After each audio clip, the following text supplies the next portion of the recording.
And thanks to all of you who are here at the end of this day. It was very exciting. I think it was very fruitful in our debates, in the panels, and mainly in the declaration, which was discussed for many weeks in the presidency, in the parties, and we're now having a very important element of our future policies in the next months and almost 2 years to the next European elections. Did you like the team? So did I. I can share with you that I have quite an experience as a party leader in my country. I was forming several party leaderships. I was also forming a big coalition in my country, but it was not an easy task because PES is a family of 33 parties and organizations. And my task when I was discussing with the party leaders, with the members of the presidency, was to make a team which will be of strong personalities, with good political experience, who will contribute to our common cause, who will be effective and will work as a real team. We're not here in these positions for posts and to have titles in front of our names. For us, the important thing is to do a good job to our family, to the Party of European Socialists, and in the end, as a final purpose, to serve the citizens of the European Union. Because Martin said today very well, the people of Europe need us. I would say even more. We, European socialists, are expressing the anxieties, the hopes of the people of Europe, because we are a party of solidarity, because we are a party which doesn't want any single European citizen to be abandoned in these difficult times. And we shall show it through our policies and our behavior. I would like to start by expressing my special gratitude to Poul Nyrup Rasmussen, my predecessor. And Paul really is the person who in the 7 years of his mandate made the PES a party which is visible, a party which has substance, a party which is really integrated from all the components of our family, and a party which is following principles. I have learned a lot from Poul Nyrup. I learned from him to be predictable in politics. I learned from him to keep my word. When you say yes, it's yes. When you say no, it's no. I learned from him consistency in the behavior. And I'm very grateful for all the lessons and conversations which we had with him. And I can assure you, I know that Paul is ready to cooperate very closely in the PES with all his capacities, his economic knowledge, his political experience, and we shall very soon, I believe, see him in our forums again. He should know that he's always welcome to the events of the Party of European Socialists, not only as a PES activist, but as a figure, a person who is really sincerely loved by all of us.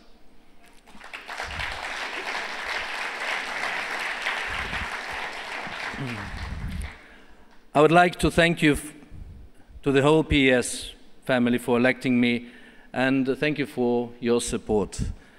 Philippe, Rory, Kaisa, Zita, thank you for the past year. Now we turn the page and begin a new chapter. I would like to thank Martin and Hannes, our representatives at the highest level in the European Parliament, who are making our family really visible in the media, in the public opinion. And as I already said, Martin really achieved something extraordinary, I would say. The European Parliament is now a political institution. The voice of the Parliament is heard. And this is the only democratic institution in the European Union which was democratically elected. I think it's a big, big achievement for our family.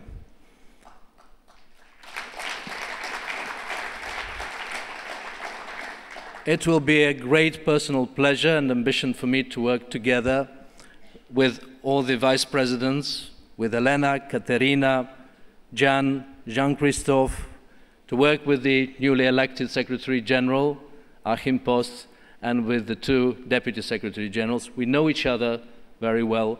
We have a common cause. We are friends, and I believe it will create a real team spirit to achieve our goal. I would express my special gratitude to the members of the PES staff. We are working practically on a daily basis, and I'm sincerely grateful for your commitment, for your passion, for your efficiency, for your expertise, which is making PES so effective, because it's almost a miracle, just in less than 1 month, to reorganize the venue, the whole Congress. We owe you a lot, and I'm looking forward to work even better in the future with you. Thank you very much. I believe you deserve a lot of applause today.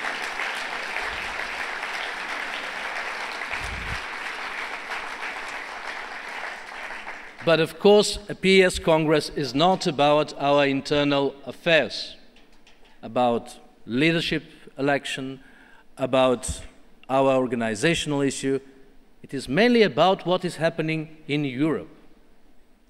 And here I can again share what many of you have expressed today during the panels and debates, our deep concern of what is happening to the European Union and how the European Union looks in the eyes of the people of Europe. And I'm saying this as a passionate European, as a person who has worked hard for many years for the integration of my party into the PES, of my country into the European Union, believing that this is the right thing to do, because the European Union is the most successful and the most beautiful project in the history of the 20th century. And for decades it was a real success story. Countries, nations were pushing to join the European Union. They still are, some of them, but some are becoming more hesitant, to be frank. The question is, why is that? That now things look much worse. That it is not anymore the case that the membership in the European Union was meaning to the citizens of our countries a guarantee for a better future, especially better future for the next generations. This is a big question, and I personally have my answer. The problem is not Europe. The problem is not the Lisbon Treaty or some of the institutions. It is the conservative policy which is ruining the European hope and the European dream. And I do remember in 2008, at the beginning of the crisis, the message was very clear. I remember Newsweek at that time, which had a title on the cover, "We are all socialists now." Are we? We remember the speeches of President Sarkozy, of Chancellor Merkel, requesting regulation of the financial markets, requesting the banking sector to serve the real economy, saying that we should show that Europe is a Europe of solidarity. But the problem is that these are all empty words. They came to be just empty words without substance, because the substance is very, very different. The message of the conservative is, in a short version, survival of the fittest. The market is still fair, although it failed everybody. And the market will regulate things in a natural way. Well, it will not, because trillions were poured into the financial sector. But the conservatives at a European level are refusing to support and help and to express solidarity to member states in problems. in trouble. And this is not the way out, because this inaction is killing Europe, is killing the chances for economic recovery.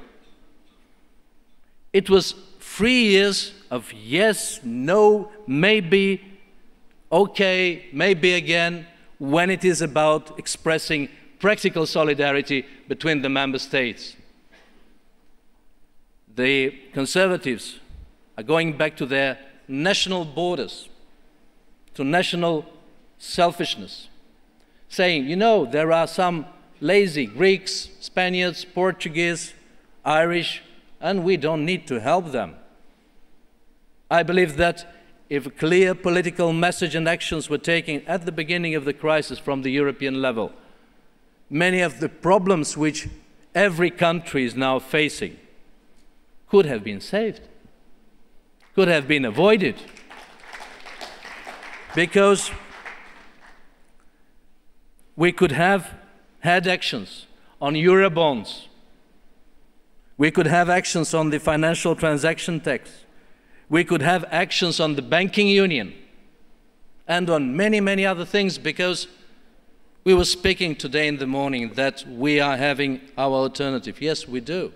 We won a political debate that we need growth to come out of the crisis. Good morning to the Conservatives.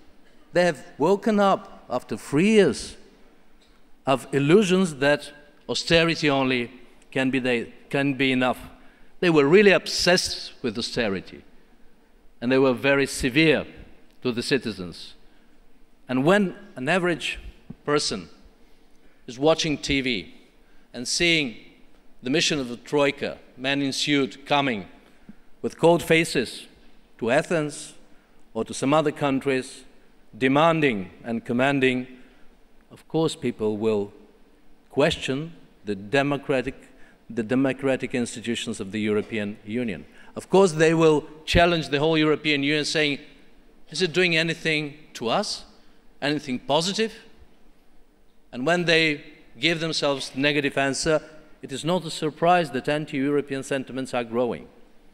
But again, I can tell you, it is not Europe which is to be blamed.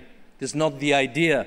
It is the Conservative majority in the Council, in the institutions, and in governments. I think it's clear. I recently read a very interesting survey which says it all, as a title, The Terrible Cost of Inaction in Europe. And do you know, they did calculate the cost of inaction of European authorities and national governments. It is 1 trillion euro cost to the global economy. This is really, really terrible. And this hurts because of Conservative mismanagement. It hurts in Greece, it hurts in Portugal, it hurts in Ireland, it hurts in Spain. Because we now need to give an alternative and hope to the citizens of the European Union. This is our challenge. This is our mission. This is our responsibility. People need hope. 1 year ago, I said, when I was elected an interim president, we have a great chance, but if we don't differentiate enough from the Conservative policies, we can miss this chance. And we don't have the right to miss it, because it is the European Socialist Party which has a job to do. Where do we start now? I think it's quite simple, actually. Sometimes the European economic policy seems very complicated, very distant from an average citizen, never-ending debates about fiscal union, banking union, MFF, many other technical terms and issues. And people don't understand it. It seems very alien to them. But in reality, it comes to one simple word: solidarity. Is there solidarity or there is no solidarity? Because markets are important, but politics come first. If we are a family and a union, committed to democratic values, it means that democratic policy comes first, and the markets should be subdued and should be following political decisions and responsibilities. Because now, with this power of the financial markets, this is not acceptable for us, and we want and we shall change it. And of course, we are a party which today is proposing our concrete alternatives in many sectors, including the need and our commitment to a European social pact. We need to relaunch a European Union based on people's needs. Because we heard President Barroso saying, Federal Union of Federal States. What does it actually mean? They will decide again behind closed doors and then inform the people about their decisions. Will it be a union of the elites? We don't need such a union, because now the conservatives are saying European welfare state is far too expensive. You need to cut it. And we don't accept it. We say it clearly and loudly. The European social model is unique, and it has to be preserved and developed. This is why we are insisting on a European social pact and on an employment pact, to balance the fiscal pact. Because otherwise, it is clear that European institutions are so precise on the demands, requirements, and punishments in the fiscal compact, but so vague on the other side when it comes to the social commitments. And this is the major thing which we want to change. We want to move on Eurobonds. We need to move on the financial transaction tax, because it is not only a matter, as it was mentioned, of economic reasonable decisions, it is a matter of morale, of decency, that those who created the crisis have to take a share in resolving it. We must end the cuts to social and cohesion fund. And we need the European budget for the next 7 years as mainly an investment instrument. Because without investments, there will be no growth and no jobs. I believe that in the last year, we really made a progress. We made a progress in our coordination with our prime ministers, and the voice of Social Democrats is much better heard now in the European Council. We made a progress on our brilliant campaign on youth unemployment in favor of youth guarantee, and I would like again to thank Kaisa, Zita, ECOSI as a whole, and PES Women, all our activists around Europe, which are making this campaign so powerful. And it comes to concrete results. And we shall continue with this. I think we can learn one lesson from that. It teaches us a very simple lesson. The more we work together, the stronger we are, and the greater chances to achieve our result. It is very simple. And this is what I intend to do with the support of all of you. We are having in front of us a year and a half, 2 years, which will be crucial for the future of the European Union. The message of our Congress is clear. European socialists are back with strength, hope, ambition to change the European Union and return the European Union to the citizens and to its initial purpose. And we shall not rest until we achieve this mission. I believe that we can do it based on our solidarity. I believe that we can do it based on our mutual commitments and our hard work. I believe that we can do it based on our passion, because we believe in our ideals, They're not empty words. They're not formal. And I think sincerity in our intentions when we talk is a crucial precondition for our success. Yesterday, we were speaking with the leader of PVDA, Diederik Samson, about how it happened that in the Netherlands, when the polls were so negative at the beginning and through the campaign, they had such a strong comeback for the Labour Party in the Netherlands. And he said it's very simple. First of all, we were making a campaign on the streets, talking to people and listening to the people, which is crucial. And secondly, we were honest, we were sincere. We were not promising that we shall not give any single euro to Greece anymore. We're saying Greece is a member of the Eurozone, a member of the European Union. And if necessary, with clear programs, we have to support them. And I think this is a very important lesson to all of us, because our party is based on solidarity, but also on sincerity and on true messages. We're having 2 years of hard work in front of us. I believe that with the commitment and acting together with all of you, with every member of our family in the member states at a European level, we can achieve our goal. And as you remember, when I was elected, I promised to continue with the tradition which was launched by Paul Nehru. Paul Nehru always was mentioning and telling stories about Lucas. You do remember. And I said one story last year about my daughter, Daria, and I can inform you, as I promised, that this year she had her first political rally when she was celebrating her birthday, her first birthday, on the 1st of May. And I took her to our political rally in the capital of my country, and she really enjoyed it.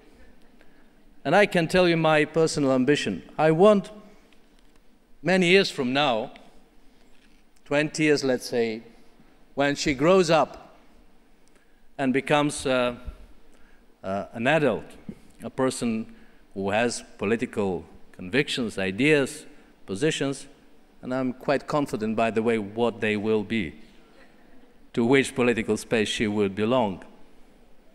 Yes, I am confident.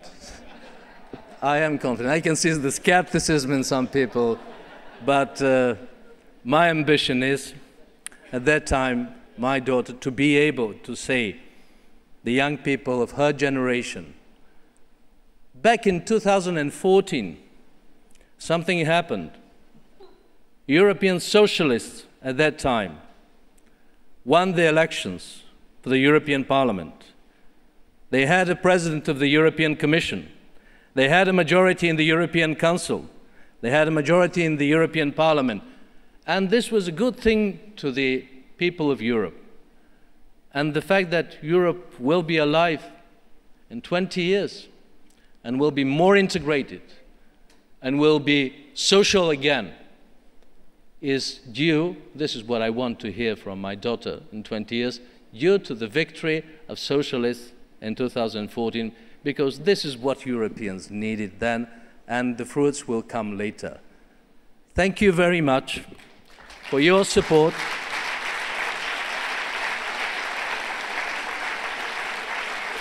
I'm really looking forward